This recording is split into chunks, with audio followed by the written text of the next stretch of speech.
All right, I'm Miguel Aguilar, the president CEO of Self-Made Training Facility. I went from abandoned, homeless, and broke to a multi-million-dollar company. I am one of the passionate few.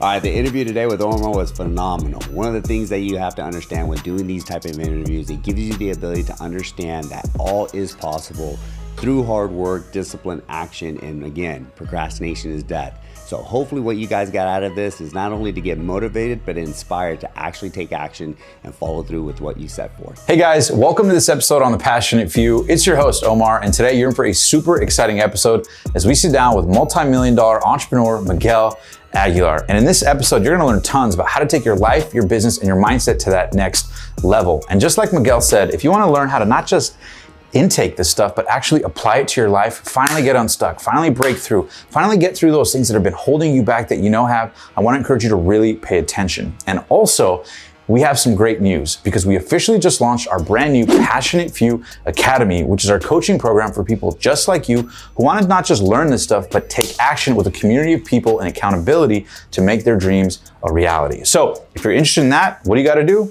All you got to do is click the link in the description down below, book a call with our team, and who knows, you might just be one of the passionate few as well. So with no further ado, let's get into this epic interview with Miguel Aguilar. So let's get into it, man. Welcome back to the podcast.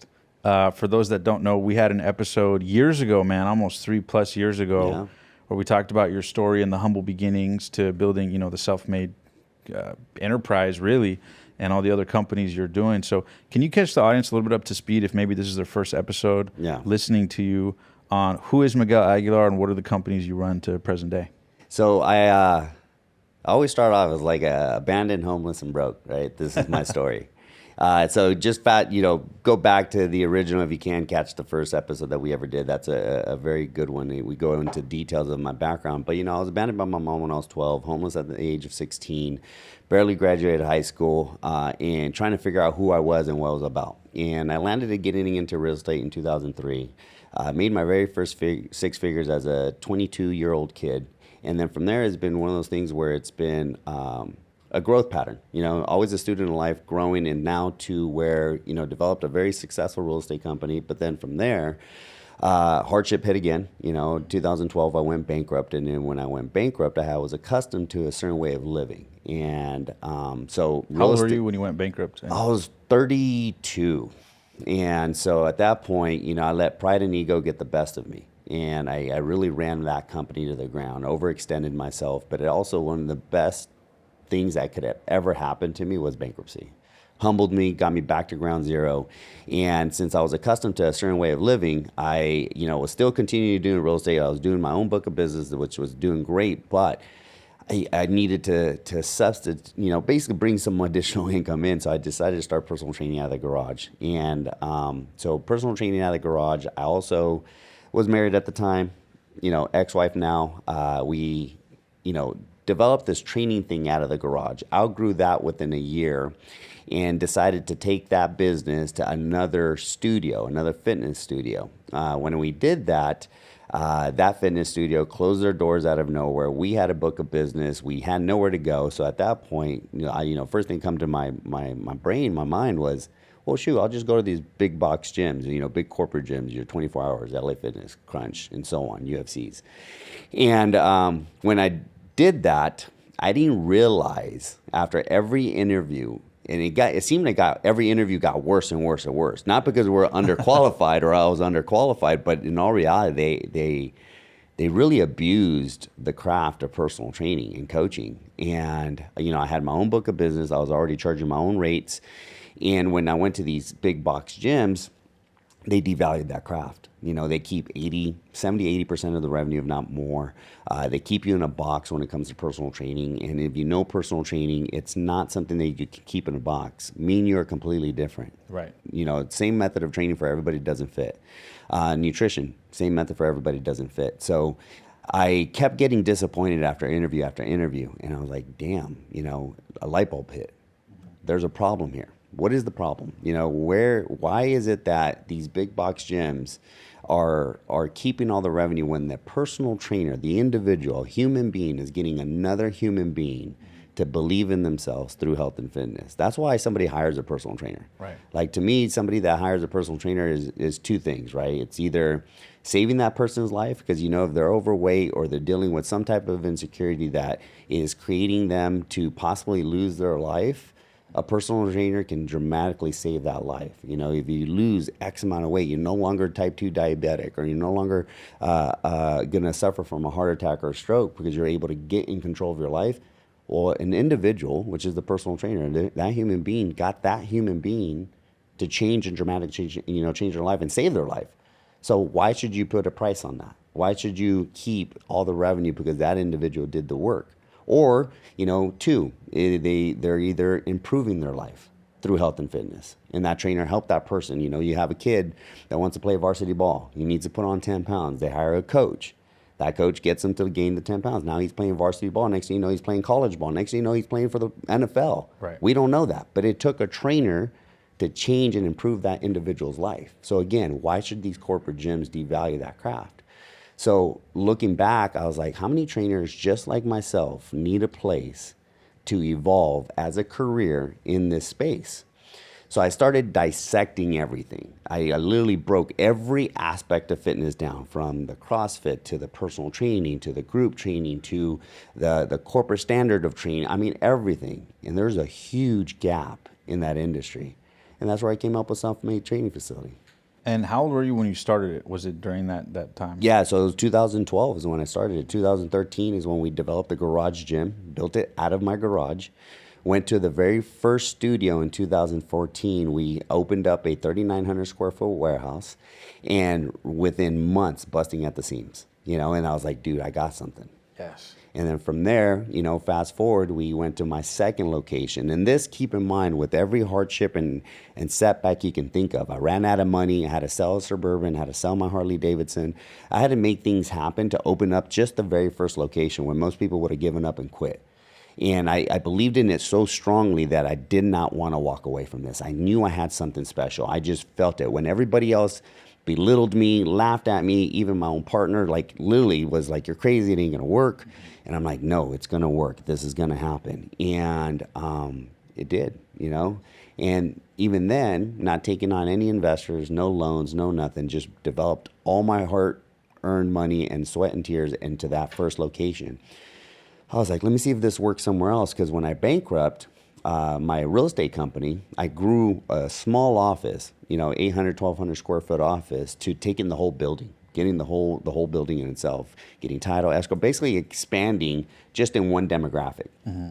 I learned that lesson, that I should have opened up a bunch of satellite offices in other cities and other counties. And maybe the real estate business wouldn't have taken that dive, because again, I was leveraging multiple demographics. So I was like, all right, what did I learn from that? Let's not do that again, because I could have easily taken the warehouse next to me and expanded the gyms bigger and bigger in just a one demographic area. But you took the lesson from the prior quote unquote failure, if you want to label it that, but the lesson of that, and then applied it to this business. Yep, 100%. And then how many locations are you guys at now? You guys have scaled like crazy. Yeah, so we're right now currently at 26 open locations now. We just opened up 3 new locations opening up, Palm Springs, Gilbert, Arizona, and Richmond, Virginia. We're heavily in California, but we're now also in 10 other states. And we have about 40 sold. And we're waiting on this next venture that I'm working on that I can explain a little bit later to develop and get to 50 to 100 locations within the next 24 months. I love that, man. That's crazy. Now, talk to me a little bit about high level, zoomed in. When you first started having success with the businesses, was it always your dream? Man, I want to be a millionaire doing this. Obviously you're passionate about fitness. That's been a huge part of your ethos. But for you, did you see the numbers working out, or was a big part of the numbers started working out when you were in the action of stuff? Stuff would kind of open up to you. So again, learning from my bankruptcy, when I was a young kid coming from nothing, literally nothing, homeless at 16, living out of my car, did not have no parents, and my mom abandoned me. My dad got incarcerated at 16, literally no real direction. And no real mentors, because I was from the hood. I was gangbanging at the age of 12. I finally got out of that when I got into wrestling. So no direction. When I first built my first company through real estate, I was chasing money. I was chasing. I want to become X. I want to earn this. I want to do this. But I lost track of why. And by doing that, I ran that company to the ground. My pride and ego got the best of me. It was my fault that I went bankrupt. No one else's. I take full responsibility. And then fast forward to now developing this business, that mindset shifted. That I call it emotional intelligence. Like that feeling of bankruptcy, I never wanted to ever feel again. Was that a huge motivator on the second round of the next business to fuck, I'm never going to make that mistake. 100%. Yeah. And the biggest motivator was, instead of chasing money, why not chase for the service? If the service is so excellent, right? If I'm so good at what I do, no one will say no. Yeah. And in return, if no one says no, then the money comes. And not paying attention, so much focus. Yeah, you have to be analytical, and yes, you have to understand your business structure, how to be profitable. But instead of just chasing on profits, I was chasing on the service. What can I do for these trainers? What can I do for these coaches to help them make so much money that they can't say no? Help them, educate them so well that they can't go anywhere else because they don't want to. They choose to be with us because we put so much value in them versus the money, versus the equipment, versus this, put it this way, everything the big box gyms have done has been an asset to me. Why? Because their problems, right, or their so-called success in memberships and in abusing these trainers, their greed became my asset.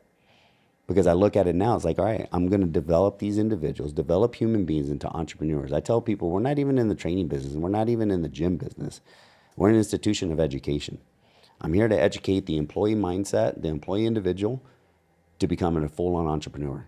We asked a question through our Self-Made Academy, which we developed a full-on academy that teaches them entrepreneurship skill sets. We teach them accounting, sales, retention, and through ISSA and NASM, additional certifications to evolve them as trainers and diversify them as trainers, right? So we put so much focus in that there's that value that these guys won't go anywhere else because they understand that. So for me personally, the success financially has become because of the service that we provide. We provide such an excellent service, such an excellent system, tools, and resources for these individuals to be successful. And if you look at our company as a whole, right, we don't charge not one gym membership. So if we suck at what we do, oh man, we're not going to retain any trainers. Right. And our retention is about 97%. And can you give the audience a little context who may not know exactly how your guys' business model works? A simplified version? The simplified version. So what I did is I created an institution of education when it comes to personal training. The gym is just the vehicle. The training and the tools of the trade are just the vehicle that we're driving. So what I did is I bring on personal trainers and or coaches as independent contractors. We provide them a full-on commercial gym that offers every aspect: bodybuilding, weight management, calisthenics, small groups, MMA, boxing, jiu-jitsu, everything under the sun, under one space. And I bring them on, and we charge them a very small fee to use our facility 7 days a week. And that's per trainer. And we bring on bare minimum depending on the allocated space. If it's between 8,000 and 7,000 square feet, about 35 trainers, 10,000 to 15,000 square feet. We have some locations that have up to 60 trainers, 53 to 60 trainers. And each of those trainers basically pays the monthly membership fee, and then they get to keep what they charge their training clients. 100%. So instead of training like a traditional gym, the members of the gym, the trainers, they just pay a flat fee, and then they keep 100% of their entrepreneurial success with the clients, 100%, cash or whatever. Yeah, so it's a win-win. It's a win-win for everybody. If you take an example, a trainer, let's say their potential income is 6 figures. We want every one of our trainers. I know for a fact, and we've done the research, we are the highest training facility for independent contractors that generate 6 figures or more. And in that process, there's this classic Jim Rohn line where they say, if you help enough people get what they want, you'll have no problem getting what you want. So how long did it take you to go from starting that business in 2012, 2013 to generating your first $1 million in revenue? First $1 million in revenue was easily within the first year, because I opened up 4 corporate locations, and every location netted me X per month, and it was literally about $20,000 to $25,000 per location in net revenues. And then from there, I knew I had something golden. Not only that, we had big box gyms contacting us Said, like, what are you doing? Why are you taking all our trainers? Like, literally, I went and opened up my second location in Corona, and literally right across the street, there is a big box gym. And within a week, I took 14 of their trainers.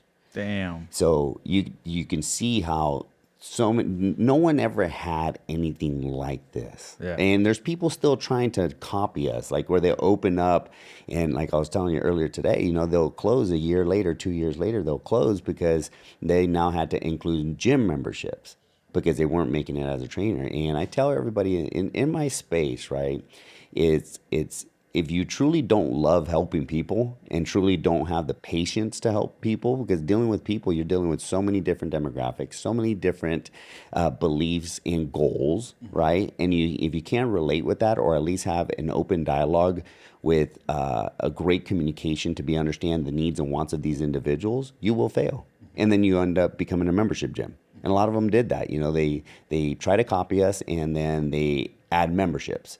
And that right there is a tell sign that they don't care about the trainer.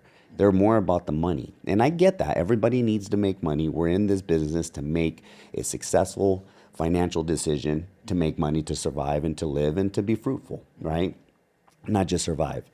And for me, I wanted to change that. I wanted to change that dramatically, not just small, I mean dramatically, and give these personal trainers so many different streams of revenue under one umbrella. You know, our trainers, not only do they generate, you know, money through their services, but also they're in the same position I am, in a sense that if your service sucks, people will say no to you.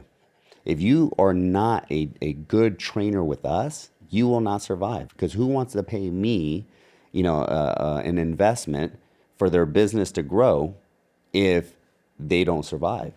If they are not good trainers and not diligent with their approach, if they're not further in their education, if they're not further in their education and entrepreneurship, they won't succeed with us.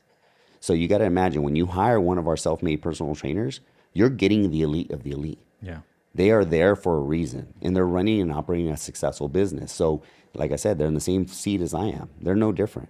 And I have to do that to the trainer, and the trainer has to do that with the athlete, and then the athletes with their family, because everybody benefits from us not having a membership. Everybody benefits for us truly caring about that individual, that personal trainer's success, because the athlete gets rewarded. Yeah. Because even if you think about it, if you go into a corporate gym, right? If you go into a corporate gym and you hire one of their personal trainers, they really don't care about you.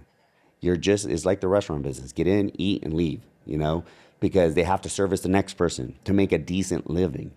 They are also left in a box. Those trainers can only provide X. Most of them can't even provide nutrition. Why? Nutrition is 80, 90% of the battle. It's a part of the component. It's a piece of the puzzle, the masterpiece.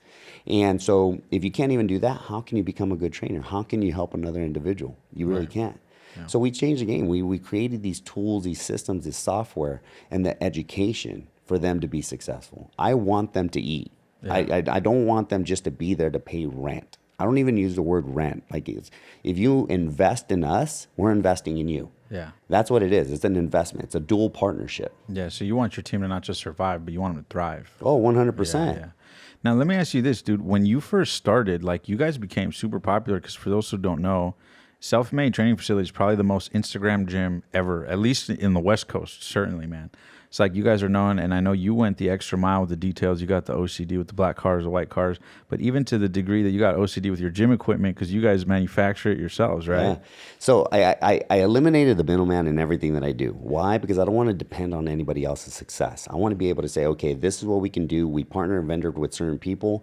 And, you know, in the very beginning, I didn't have access to commercial gym. I went on Craigslist, bought used equipment, and even then, took them to my my builder, my car builders, and broke down all the equipment, powder coated it all red so it all matched and flowed. And also I studied marketing. I studied like companies. I studied Costco. I studied everybody I possibly could to create this masterpiece. Yeah, of a brand. Yeah, dude, I have ADHD, you know? How important is personal branding and business branding to your success? It's everything.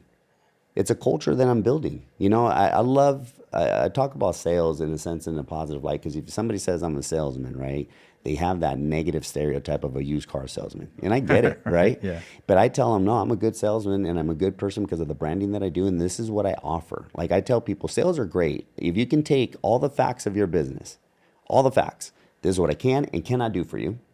and then you get an emotional connection to it, they will say yes. Now, the beautiful part about the emotional connection, you have to get to know that individual. You have to ask questions and listen, and you have to apply and really listen to what they want. So as a trainer, listening to an athlete, and by the way, we call everybody, so if you hear me say athlete, that's our consumer. I don't like calling them clients. Why? Because a client's here to buy something and leave. We're here to provide you a service, and we want you to stay forever, right? So they're here to perform. Athletes are here to perform at our facilities. So if we understand that aspect of that service, that sale, is combined with a relationship. We're building relationships. I'm building a relationship with my trainers. At my corporate location, I have 53 trainers right now in Temecula, California. And I know every one of them. You know, I know when their birthdays are. I know when one's competing. I know when one's doing this. I know if one's having a baby. I know when it's succeeding or not succeeding. And that's because you get you get to actually know them. And what percent would you say of the great team that you've been able to attract was because of that, building that brand? I built 100%, I would almost say. Let's okay, that's a little too aggressive. Let's say 99% of my business has done through Instagram and Facebook. Straight up. Straight up. I have no sales team. I have no influencers that we pay. I don't have any special athletes, even though like we have literally pro NFL players training at our facilities. We have UFC fighters training at our facilities. We have hockey players. We have baseball players training at our facilities, and not one of them are paid. We built a brand of value. So they love to train, and they love the exclusivity, and they love that it's private, and they love that it's affordable for the people that are not athletes, right? We are literally 100% almost, like I said, based off of social media and Instagram. And what we did, we told a story, our brand, my story combined with the self-made story. Who doesn't want to be self-made? The name itself tells you that. And everybody, you know, you'll get the people, oh, no one in this world is self-made. No shit, I get that. That's why I created Self-Made Family. That's the co-marketing, co-branding with Self-Made Training Facility. Why? You take self-made, the individual word, with family. It's almost like an oxymoron. I've explained that, you know, multiple times, and I want you guys to fully understand how valuable those two are. You know, self-made is taking that individual to take action of every thought and idea that they have, taking 1 foot. They're the ones that have to make it move. They have to apply, right? But a family that helps you get there together. Yeah. Like literally, like I wouldn't be where I'm at today at all if it wasn't for my trainers, my franchise owners, my team members at the corporate office, the athletes, all the people that support our brand. I wouldn't be here today. That's the self-made family. And I am only a small portion of the business. I made this business about them. I made this about people, the service, and I continue to do that. That's why you don't see a mural of me anywhere in my facilities. Look, I'm an IFBB pro. I'm an elite powerlifter. I'm ranked 2nd and 3rd in the world in jiu-jitsu. I have a background. Like I lead by example. But not once have you ever seen my brand, our brand, I call it, be all about me. Yeah, I'm the leading force. Yes, this is my story, but so many people can empathize with it and relate to it and make it their own. You know, the self-made name was tarnished for so many years. You know, you had rappers talk about it as being self-made, selling drugs, dope, houses, cars, all that stuff. Don't get me wrong, all that shit's cool as fuck. It's rad. I love it. But that's not self-made. You know, a self-made individual, you hear about, you know, people that made it self-made. It's their application and their consistency and their mindset. Their mindset is something that those skills that you develop, right, through your mind, through your actions, no one can take that away from you. So if you apply yourself, you're self-made. And look, we had the ability to really change the game in the fitness industry for the positive. I am developing careers versus employment.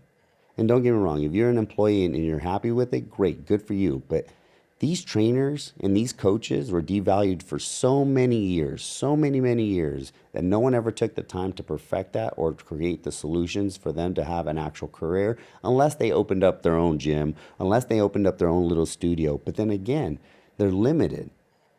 You know, if you're making $30,000, $40,000 a year as a personal trainer, how in the hell are you going to open up a gym unless you carry a bunch of debt? Yeah. And then who's to say that anybody's even going to show up? Yeah. You know? So our branding, to go back to the question, is 100% who we are, what we're about, and what has created our success. And the brand in itself is relatable, you know? And it attracts a high quality caliber of team members too. No, 100. That's one thing I want to ask you too, is because, you know, one thing I've learned, and we've interviewed legends, man, multi-billion-dollar entrepreneurs at every level, right? And the number one common denominator when I ask them what's their biggest challenge, it's not money, it's not sales, it's not branding, it's not marketing, it's not cash flow, it's people. Mm-hmm. It's finding talented people to lead organizations, to run things, to manage things, to help the business grow, right? Not just survive or hang in there. So aside from building a brand, what tips do you have for entrepreneurs out there, people listening, on how to build a great team and how important it is to build a team to really grow? Whereas I know when you started, you could probably relate to this. You do everything yourself in the beginning till you get a little bit of cash flow, and you know, little by little you start bringing on team members. What have you learned when it comes to hiring the right people to help grow your mission, your business? So, great question, right? Because I think that's one of the most difficult things a person can do in entrepreneurship. And I highly advise, as you're starting out, to do every aspect of the business. And eventually you're going to have to let pride go, and you're going to have faith and trust and delegate. And by delegating to the right team member, you know, you have to, I love this book, and I'm going to, you know, EntreLeadership.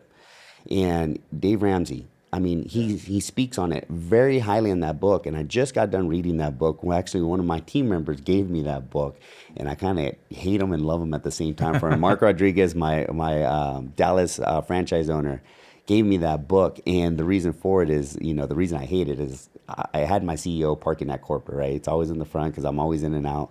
And it talks in that book, like, you're part of the team. You're a team member. So why should you have privilege over the team members of parking in the front? So now I started parking across the street. And so now, but it's a great thing because it gives me time to walk to the facility, clear my head a little bit, get into there and get ready for war, because that's what it is. It's constant battle, you know? Yeah. But one of the biggest things is treating your team members as you would want to be treated. You know, and developing those team members, and don't be afraid to teach them so much. A lot of people are in my shoes, and I don't want to give it away. Like, I'm keeping this. I'm not giving this secret or that or this. And I've learned that it'll sabotage you. It really will, because these team members have to almost give them the entrepreneurial spirit, but yet they're still I don't like using the word employees anymore. You know, they're my team members, but I pay them to be there. So it's one of those things where I want them to learn every aspect of the business. Give them leverage, right? And then treat them so well, pay them well. And always, obviously, again, listen. Like, talk less, listen more. That helps tremendously. I have a phenomenal team. I have a phenomenal set of franchise owners and trainers and clients, athletes. But that's because of the way we treat them, you know? So if you can treat them as you would want to be treated, watch what happens, right? Put yourself, at one point in our lives, we've been on that other side. You know, I was an employee for many, many years. I hated most of my jobs because I felt belittled and unappreciated, right? My voice didn't matter. I'm a paid employee, right? And when you treat people that way, they're going to do just that. They're just going to show up, take up their hours. Are they giving you the 100%? No, because you're not validating them. You're not recognizing them. You're not encouraging them to expand and move up in the company. You know, I got, my executive assistant, Julie, phenomenal team member. And she's moved up in the ranks quickly. Same thing with Riley Clayton, who's my marketing director. He originally just started just by managing our Instagram. And now the guy is running a whole marketing department for all the companies. And that's because learn this, do that, suggestion this. And then also when they give me suggestions, right, or input, I don't shine it down. And if I do, I say, okay, this is the reason why, and what do you think? Oh yeah, you make sense. Okay, cool. Now there's that validation. Even like this morning, I text him, Riley this morning, hey, I'm really proud of you, you know, because he's doing phenomenal. And things like that will go a long way. And at the same token, pay them well. Now, what about when it comes to hiring and firing? You got a rule of thumb because you don't seem like a guy that people want to get fired by or get in trouble with. So I don't tolerate nonsense. Okay. And I don't tolerate laziness. And laziness, also you have to understand what's the difference between true laziness. Sure. Like laziness, for an example, if you're just truly just not coherent, I've explained exactly what you're supposed to do, you're gone. Okay? Because What's your rule? Do you have like a rule of thumb, or is it like so with like independent contractors, obviously Yeah. they're independent contractors, and they're on a month-to-month contract with us. So you don't sign a long-term contract because it gives both of us an exit if this doesn't work out. I don't want to work with people that don't want to work with us. Right. So I'm not going to tie you to a 1-year contract unless you're an exclusive member. Then that's a different chapter in our business. But with independent contractors at corporate, I give them a 3-strike rule. You're out. And if you break that, then we let you go. And typically it's stuff that doesn't align with our core values. Also, any type of stuff that is just not tolerated, whether it be sexual harassment, whether it be drugs, whether it be whatever that case may be, we let you go. We don't make a scene about it. We just let you go. And I'm very direct. I'm not there to belittle them. I tell them exactly what just happened, and this is the reason we're letting you go. And we wish you well. That's it. In hiring, I look at many, many different aspects of the interview. We don't even talk about the job most of the time. I get to know them. What moves them? What excites them? What are they here for? Why are you a personal trainer? Then we get into the personal training aspect, and then, okay, cool. This would be a good fit. Same thing with my franchise owners. I've turned down, I should be at 50, 100 locations already, but I've turned down more franchises than I accepted. And what do you guys charge ballpark for franchise? For a franchise, anywhere from $650,000 to $800,000, and that includes the equipment, the build outs, the wraps, the graffiti, the paint, the systems, the tools, the resources. And given the market that we're in today, and given my real estate background, I've been in real estate almost 20 years. Yeah. We leverage that, and we end up getting our franchises, in for a lot less because we get tentative improvements up to 200, 300 grand sometimes. Yeah. I'm sorry, not 300, 100 to 200 grand, 9 months, 12 months of abatement rent. That means no payments. So that 650 can get reduced to 400, or that 700 can get reduced to 6. Yeah. So it varies case by case, but that includes everything. And given our location, just do the simple math. Like let's say Riverside County, most parts of Southern California. Once you get into Northern California or Los Angeles or even like New York, we're going to be opening up one in Brooklyn or Manhattan. Oh, hell yeah. Yeah, That's dude, sick. we're excited about that That's one. sick. Florida, same thing. The price points change, but put an example. A franchise, if you have 45 trainers paying you $1,000 each, you use the facilities and also have access, this is the key component, to our tools and systems that saves them hundreds of thousands of dollars a year and develops them as elite trainers, that's one form of revenue. So you're making potentially 45,000 for the location. Plus then you have retail stores where we sell our brand, our SLFMD apparel. We sell we just through, the situation in 2020. I don't know if I can say COVID or not. Sometimes they censor you guys, or I don't know what it is. We could just say the pandemic. Yeah, pandemic. There you go. So, we pivoted and created a water company. We have SLFMD hydration systems in our actual stores. So they generate retail between the supplements. We sell First Form products. We sell the SLFMD family. We sell the SLFMD Better Water, alkaline water. And we sell those products in retail. So that's our form of revenue. And then we just started also the exclusivities. We actually sublease out space between 500 and 1,000 square feet to an acupuncture, chiropractors, IV therapy, sports performance places, so we have all walks of life inside of our facility that are health and fitness driven. We even now started just doing like med spas in some of our locations, anything with health, beauty, and fitness.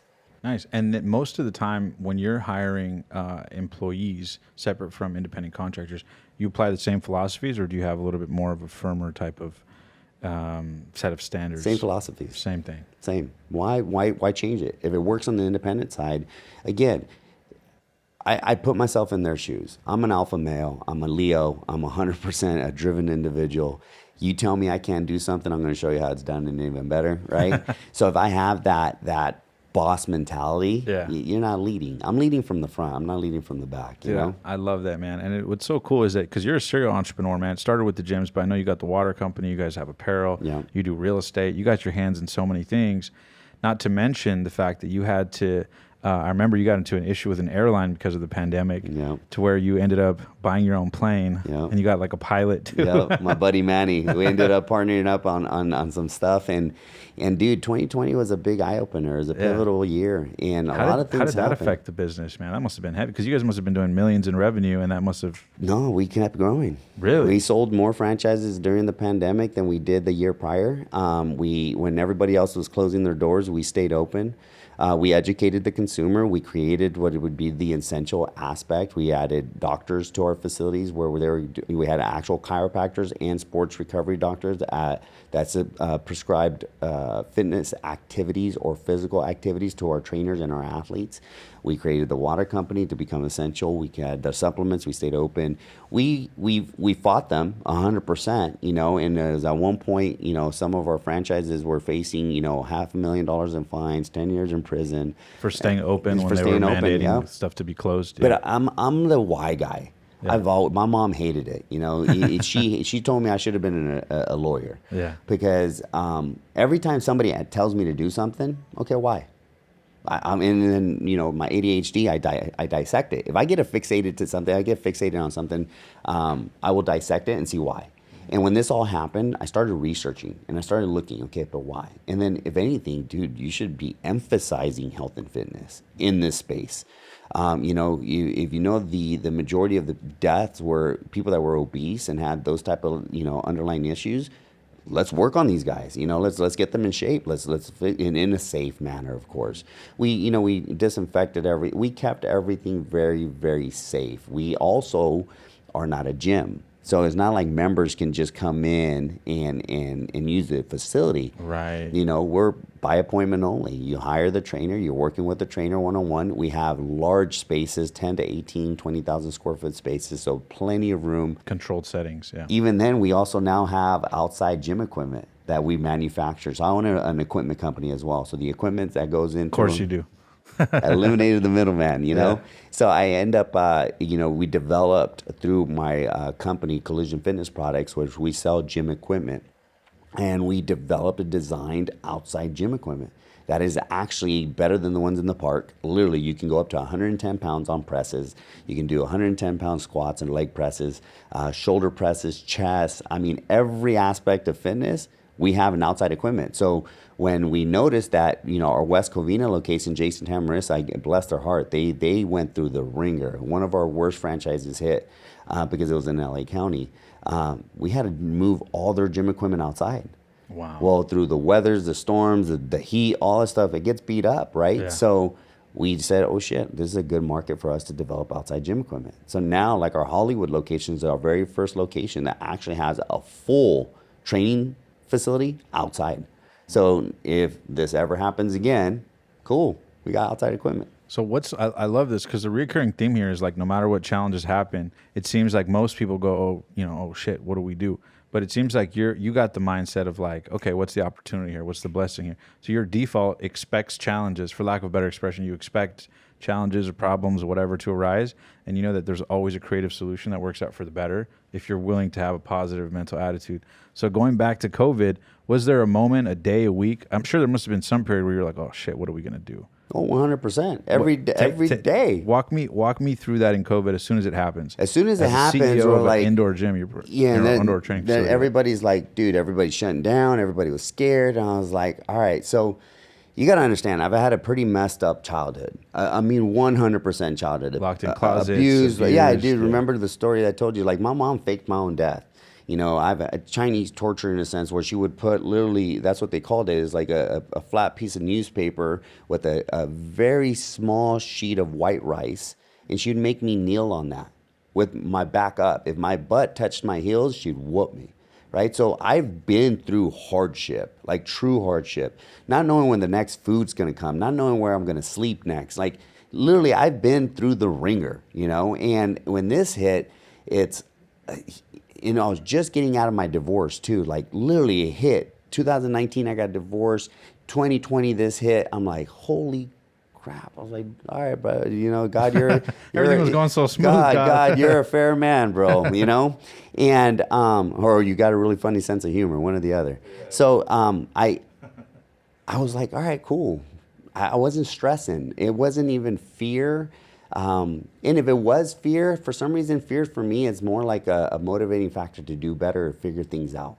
And I knew there was going to be a solution. And I learned that from my wrestling background. You know, my wrestling coach would always tell us when we got, stuck in a move, no, there's always a counter move. And he literally loses shit if we ever said we were stuck or we can't. I love that. And he instilled that in me in my junior year in high school. It's like one day he pulled me aside and he said, you know why I yelled at you? And I was like, nah, coach. Oh, yeah. I said, I know why, because I said I was stuck.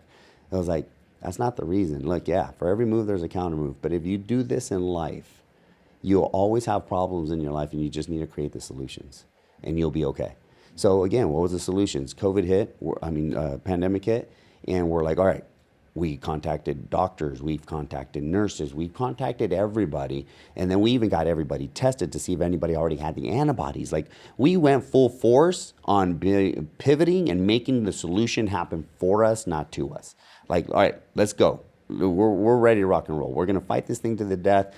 We're not going to let us get bullied, but we're also going to be very smart and educate the consumer of what we're actually doing. And it worked for our benefit. Did finding solutions to that cost you guys like significantly more money? Oh yeah, people don't know. Like my trainers don't even know. Like, I went the first 2 months, because it was like 2 weeks to stay in or 15 days to whatever, right? I gave everybody. I didn't charge any of the trainers. I didn't charge any of the franchises besides keeping the online systems open. And that's another thing I want to touch on. Like, what was really cool, dude, like through the process of building these facilities and getting to know my trainers and getting to know my systems even further, we developed an online training app, an online nutrition app, an online academy. Like, everything was online. So when this happened, all the big box gyms, you notice, they're trying to figure out how to develop online systems because everybody had now had to work out from home. And we just plugged and played. We already had it. That was a huge blessing, huge blessing, because my trainers didn't stop working and we didn't stop working. So that was a huge thing. And then the other aspect was like, okay, cool. Look, I gave all my franchises the ability to choose to stay open or close. If you choose to stay open, this is what we're going to do. If you choose to stay closed, I'm going to respect your decision to do that. And I did. And that actually helped. Out of all my locations, only one closed. And they only closed for a month, actually. And then they realized, okay, cool, we're doing something proactive to stay open. And look, we survived. And yes, I was about $300,000 in money that was spent just to stay open. Did you learn from your prior business to always have cash reserves for rainy days like this, so you were kind of prepared, or did it kind of rock you a little bit? Nah, bro, I was fully prepared. So bankruptcy was a blessing in so many ways because I made you cash conservative. Yeah, again, go back to emotional intelligence. I never wanted to feel that again, dude. Like, I've learned that. I was telling your team earlier today, at the age of 12, I knew I was set to do something, right? But when my mom abandoned me, something hit after 6 months of her being gone. I knew she was either dead or gone. So I was like, it was like a survival mode, right? And that has always been in me, and being in tune with my emotions to understand what I like and what I don't like. This feeling, I don't like. So guess what? And I always state this. I never repeat my mistakes twice. If I have messed up, okay, that like they tell you, your mom tells you, don't touch the stove, it's hot. And you're like, you learn, right? And you won't do it again. Unless you do it again, then guess what? That's a definition of insanity. Doing the same shit over and over, expecting a different result, right? So I decided to like, okay, cool, look, this is what's going to happen. This is what we're going to do, move forward. And at the same token, since I was prepared financially to take this hit, I risked it all in again. In other words, I'm willing to pay out of pocket to stay open, to keep my guys open. Instead of being greedy and said, okay, look, you guys go home, fend for yourselves, I also gave the choice to my trainers. Hey, you can keep running your business. We'll take the heat. We'll take the fines. We'll take this. You guys keep doing what you're doing, and we'll take the hit. And we did, and at the same token, thank God that I've learned a lot from my bankruptcy. One, not only did I improve my credit to the 800s, I call it white boy credit. You ever see that on my stories? I think it's funny because I'm from the hood. Yeah. You're not supposed to have that type of credit. Only white people had it back in the day, right? And then the other aspect was, always keep 6 months to a year in reserves. And I learned that since I had no debt, like I had no loans, like I own this company 100%. I have no loans tied to it. All my equipment's paid for. All my stuffs are done. Like my overhead is minimal, right? Besides operations, team members and things of that nature, I was okay. So if this happens again currently with our current economic situation, I'm okay. We will pivot. And imagine this, like, I remember when I was going bankruptcy, every decision was like, oh fuck. Like I'm messing up here, I'm messing up, because you're stressed and you're desperate and in pressure and like, oh, you can't think clearly. When this happened, I'm like, everybody thought I was crazy because I didn't flinch, I didn't seem nervous, I didn't seem worried. I was like, all right, cool. And this is what we got to do. And having that clarity, you know, and also having the ability to, like, you know, I'm sober. I've talked about that multiple times. I just celebrated 7 years of sobriety. Congratulations. That's another huge contributor to that, you know, because I didn't fall into, okay, I'm going to go get drunk, or, oh, hey, now that we have to stay home, like, all people did was smoke weed and drink. And dude, for the first time, you get shit delivered to your house. You didn't even have to drive. Yeah. Right? So thank God I had that in my life, because if that would have happened years prior, I probably would have slipped and I probably would have been dead, dude. Because honestly, isolation is the worst. Like, we're human beings. I love people. I love working with people. I love communicating with people. I love what I do. So you take that away from me, I'm going to go back to my old vices, you know? Yeah. And what for you was an area you weren't prepared for? If you're being honest, like vulnerable Miguel here. Vulnerable Miguel, things that I wasn't prepared for, right? During the pandemic. During the pandemic, kind of hard to say, bro. I don't know. I'm trying to be honest and direct. Now I'm as transparent as I'm always, like, direct. And vulnerability. You know, I lost a couple of people that I didn't think I was going to lose. Yeah. And I also realized how people can easily be so manipulated and brainwashed, that I lost a little bit of sense of that touch of loving people the way I do, or doing so. That really hurt. That sucked, because you know, in that I also fell into that trap too of, like, just thinking of, like, dude, why are you thinking this way? Why are you doing this? Or why are you even worried? Like, and I get it. And so I lost a little bit of that. But then, you know, once I stopped watching the media and stopped paying attention to what people were saying in that sense, I regained it back, and where I'm like, okay, cool. People are going to make their decisions. I have to respect that. But in all reality, dude, I've been through hell and back. I truly have. So things like that, all right, cool. What do we got to do? Yeah. You know, and not trying to be prideful or, like, macho. Like, honestly, I don't sweat the small stuff, even though it's big. I'm not discounting what happened, is what I'm saying. But I'm also not discounting the ability to perform and the ability to have a strong will and mindset to be able to overcome anything in this world.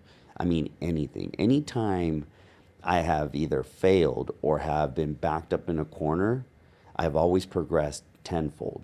You know, when you know, everything that has happened, you would say it happened to me. It happened for me, right? So, like, losing my mother at 12, that created the ability to never want to be like her. So that's why I'm a phenomenal father. I can say that. Like, I love my daughters love me. I have a great relationship with both my girls, you know. And the same thing with my dad getting incarcerated, knowing that my stepmother kicked me out to live on the streets. I would never do that to my kids.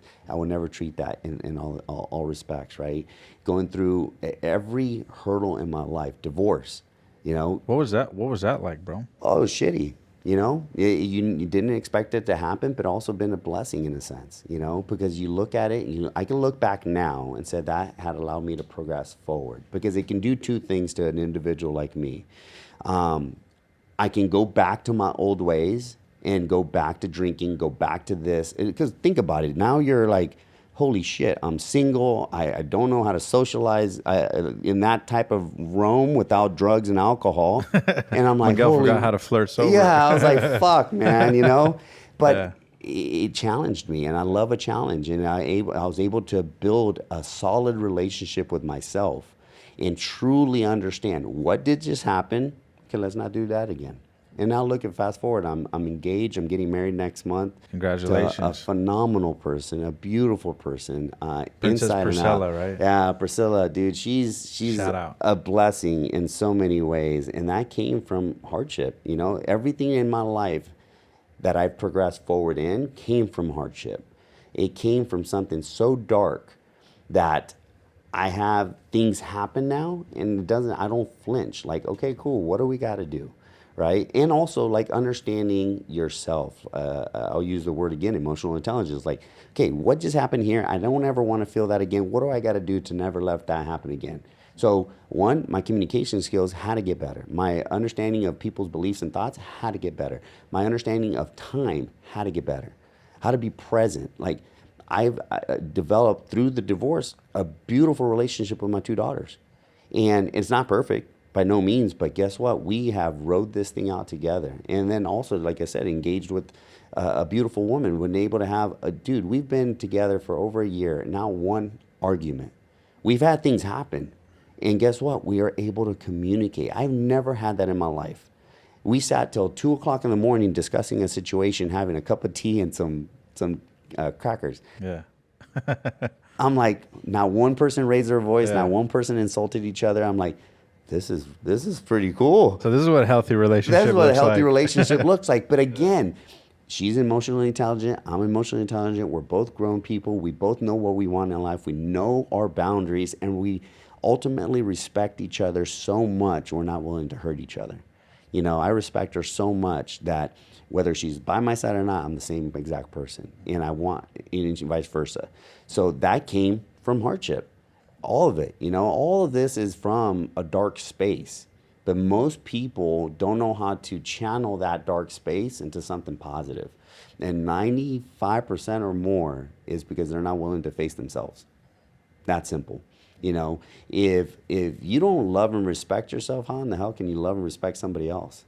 Right? If you don't love and respect your team members, how can you respect yourself or anybody outside of that? If you don't see the value in what you're doing, how can you even expect them to see the value? So all that transitions to personal, business, faith, I mean, all of it. Yeah. Right? And just like the book Think and Grow Rich, man, like if you don't think that way, if you don't apply that way, you're going to have a pretty jacked up life. And if you keep making the same mistakes over and over, you're insane. Think about it. If you keep doing the same thing over and over and expecting something completely different, it ain't going to work. So learn from what happened in 2020. Understand what did happen and what can you do to not allow that to ever happen to you ever again, whether it's your personal life or even in business. Look how many businesses shut down. Yeah. Because they weren't willing to fight. The way I look at it is I've been bankrupt, I've been homeless, I've been broke, I've been every aspect of everything, right? What do I got to lose? Yeah. It's only up from there. I was like, all right, cool, you can take everything, but at least I'm going to go down with the fight. At least I know it's like, all right, here's the keys. Please give them back when you're done. You know? Nah, it ain't going to happen like that. You're going to go down swinging. 100%. I'm a fighter, bro. I'm 100% fighter. I don't have, I'm a wrestler mindset to the T. You think about it. A wrestler goes into battle, even jiu-jitsu. That's why I love it so much. It's like you go into this battle with another individual. Once you hit that mat, he's no longer your friend. You got to take him out. If not, he's going to take you out, right? And if you win, great. You enjoy the moment, but okay, what's next? Because you got a bigger, badder dude that you're going to have to go against. And also, you cherish and you congratulate the team that helped you get there. If you lose, hey, it's 100% me.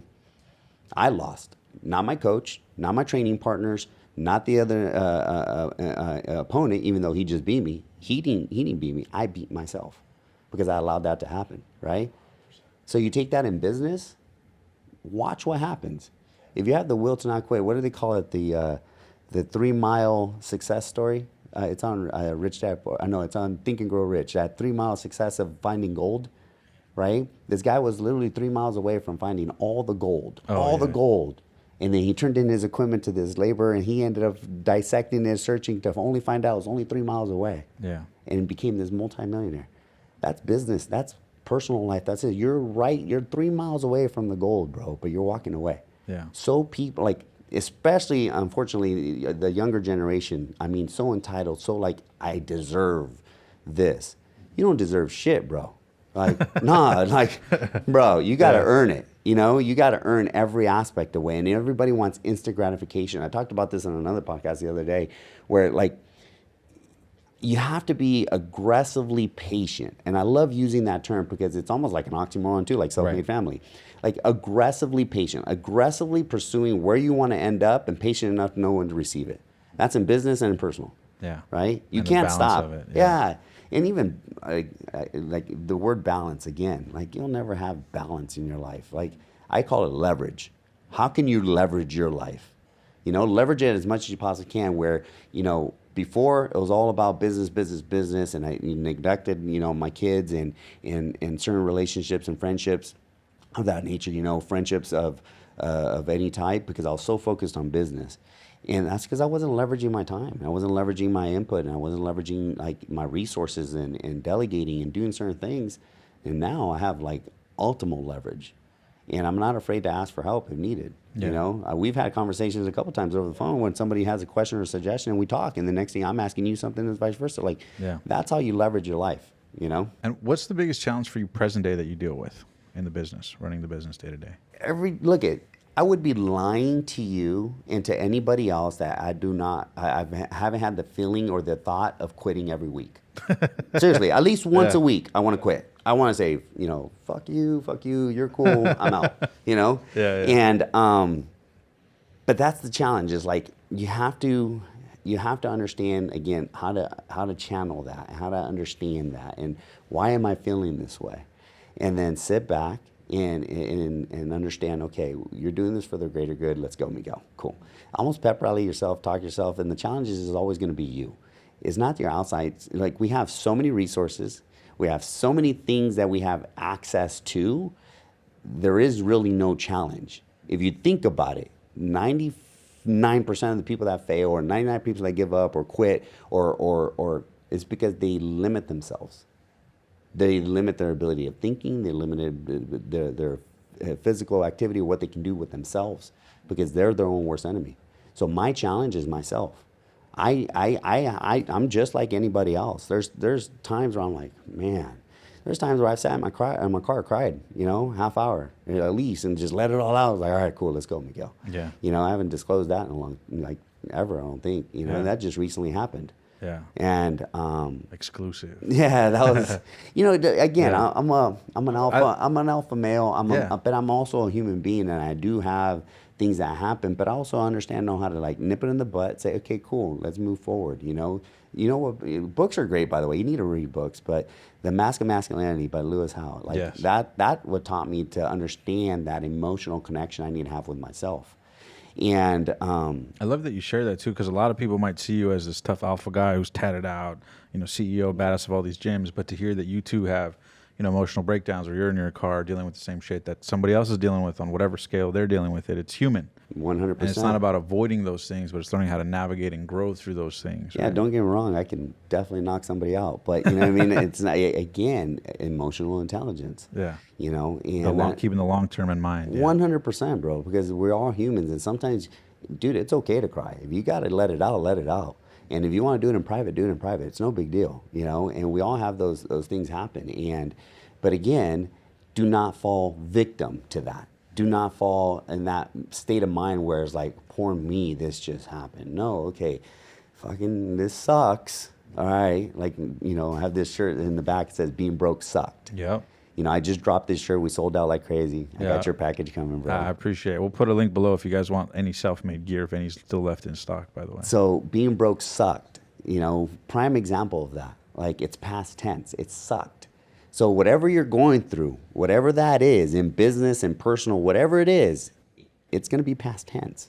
Time will heal. Things will get better. Or things might get really, really, really worse. But guess what? Eventually it will get better. You're going to learn something valuable as long as you keep your mind open. Mm-hmm. And you get better. Yeah, 100%. Because when I first printed out the shirts and we sold out like crazy, everybody, you know, at first everybody was like, oh, being broke sucked. Like, it's not all about money. I was like, that's your problem.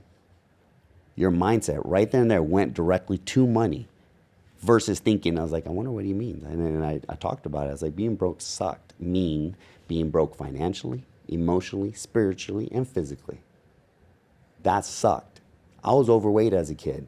Guess what? That sucked. It created a lot of insecurities. It made me do drugs for the first time. Like, a lot of insecurities. That's why I always wear black on black. I used to wear these. I usually wear hoodies all the time because it would cover my fat.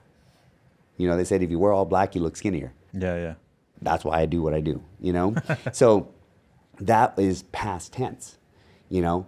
Financially, I was broke multiple times in my life. And guess what? That really sucked. Whoever says money doesn't make you happy, I get it. Those are the poor mindsets. Yeah. Money's a leveraging tool. Poverty don't make you happy either. No, poverty don't. Dude, I'd rather be sad in a beautiful house with a beautiful family than sad, living out of a garbage can or out of my car, because that's all I had, So again, that's past tense. So getting past that ability to understand how you can, dramatically change your life, just the way you think and the way you apply the things that you think. Yeah. And then I want to ask 2 more questions here before we wrap up, Miguel. I know we're coming down on time. First question I want to ask for the audience listening, a lot of people look up to you, not just your trainers at your different locations. You're the CEO of multiple companies. You've been at the lowest of lows. Maybe other people have been there. And now you're kind of on the other side of the fence and growing now. What's the most surprising thing being on this side of the fence that maybe the younger Miguel who was broke looking for answers, if he could see you now, multi-millionaire, you got the sick cars, the businesses, your employees and team members they're making money, everything's kind of manifested to the things you desired and it's growing. What's the most surprising thing that you realized being on this side of the fence that you didn't anticipate when you were younger? Does that make sense? It makes sense. So what's the most surprising thing about success? The most surprising success has nothing to do with money. Mm-hmm.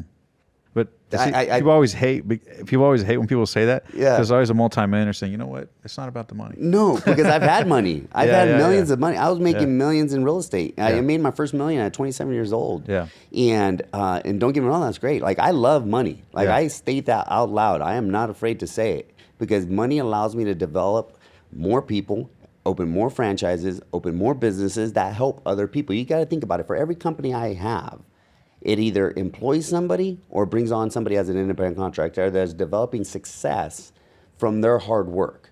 Like my team members, my employees, team members, they make good money, and they're going to make even greater money as the company grows. And then guess what? To company grow, you have to make money. So I love money, but I'm surprised to this day that has nothing to do with my success. It's not my driving force like it used to be. Like when I went bankrupt, that was my driving force. But now it's literally like the ability to do what I want when I want because of the success that came from this hard work, right? And I'm surprised that it's not money, because if you think about it, if you look at me, that's what you would expect. That's what you think, by the nice cars, the watch, all that stuff. But I was telling even your team today, it's like I was showing them, I have a photo album on Facebook that says oldies but goodies. And I showed them on my phone because I keep it on my phone. At the age of 12, I knew something was going to happen in my life, so I needed to track everything that happened to me that was bad. Yeah. Now, when I got denied grants for school, I have a letter from Alvord Unified School District from my counselor. When I turned 18, I finally told her that shit, the things that happened. She wrote me a letter to try to get me grants or scholarships or anything. And I got denied because I couldn't supply tax returns and I couldn't supply my parents' signature. So I got denied. What did I do? Instead of throwing that letter away pissed, I kept it. Motivation. These guys are going to laugh one day. Yeah.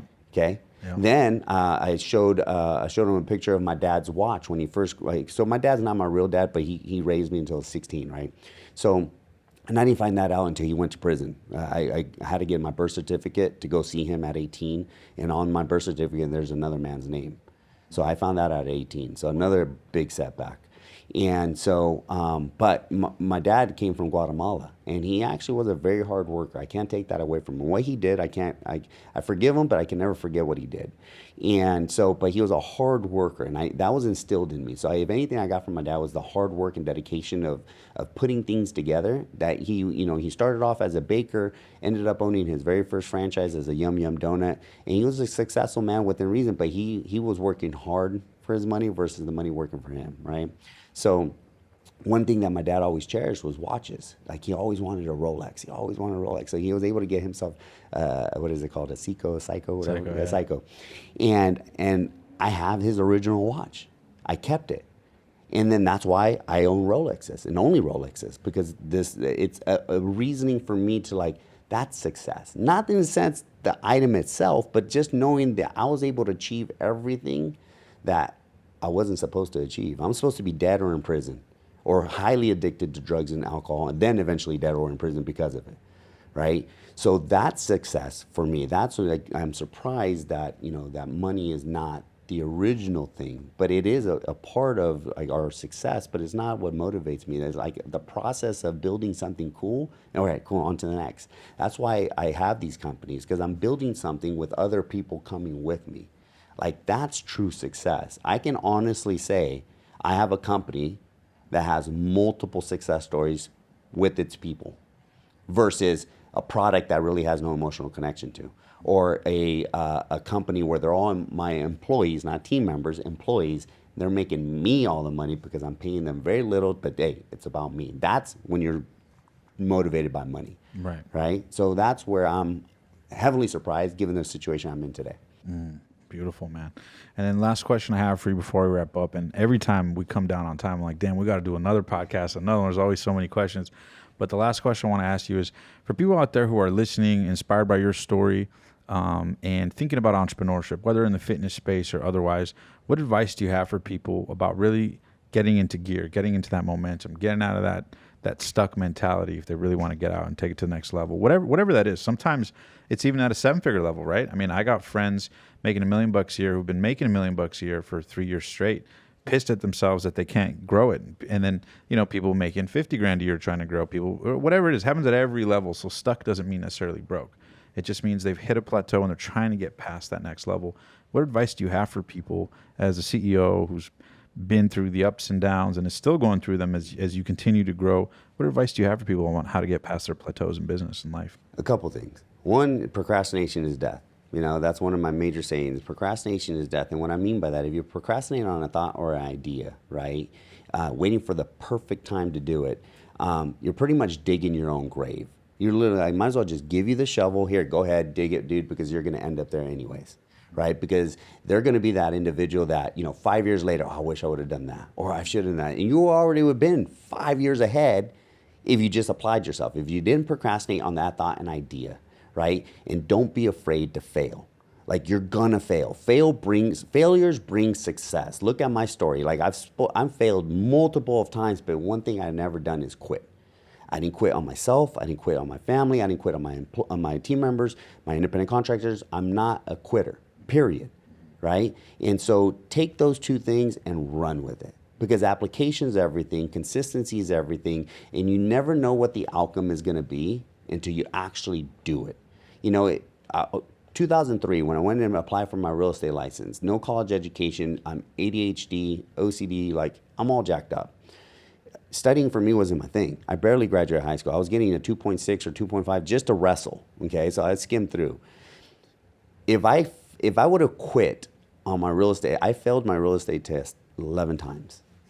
11 times, bro. Not because I was not smart or I just wasn't committed. I was procrastinating on studying. I was procrastinating every aspect of my life. I was getting drunk the weekend before when I had the test on Monday or Tuesday, thinking I'd show up and just pass it.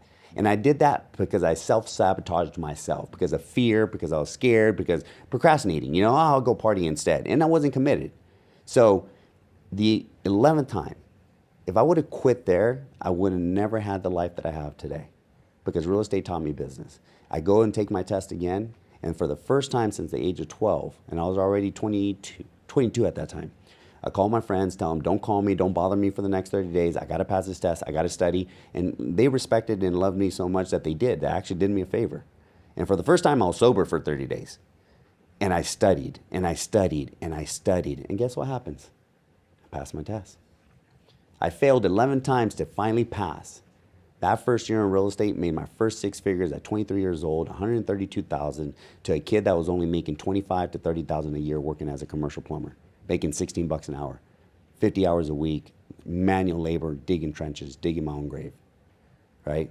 So if I would have quit and just took the failure for what it was, I wouldn't be where I'm at today. And that could be the person right now watching, hearing this, like you are on that verge of making something impactful within yourself, but yet you're so scared that you just don't take action. So don't be procrastinating. Don't procrastinate because you're out digging your own grave. I love that, bro. And where can people find you if they want to learn more on social media, get in touch with you? Where can they check out? Instagram, Self-Made Family Inc. Self-Made Family INC. You can find me there. I do a lot of content. And then obviously selfmadetrainingfacility.com is all our facilities. We're in 10 different states and growing. And from there, you'll see the subdivisions of Self-Made Family, the apparel, SLFMD hydration bars, which is our better alkaline water. And then we also have Collusion Fitness products. We now sell to the public. So if you're looking for gym equipment, garage gyms, commercial gyms, we got you covered on that aspect as well. Hell yeah. I love it, bro. All right, guys. Thank you so much for tuning in this episode. Make sure to like, comment, subscribe, and comment down below any questions you have for Miguel. Who knows? We may do a round 3 to answer some of your guys' questions as well. Miguel, as always, a pleasure, brother. Awesome. Thanks so much, man. Thank you, Appreciate brother. you coming on. Hey, guys. I hope you enjoyed this video here on the channel. And also, I wanted to let you know that if you'd like to learn even more about how to grow your brand or business on YouTube from some of the tips and strategies you may hear here and there on these calls, you can check out the link in the description below to join our 100% free Facebook group, where you can learn all of the 6, 7, and 8-figure strategies that experts around the world are using to grow their brand, influence, and business using YouTube. The simple way, not the complex way with organic video. Also, if you'd like to work with our team and you're like, you know what, I want to find out more, you can click the link below, book a call, and see how we can help you grow your brand and business on YouTube. The easy way, not the complex way. All right, guys, that's it. With no further ado, again, make sure to like, subscribe, listen to a future video. Until then, live strong, live with passion. See you in the next video.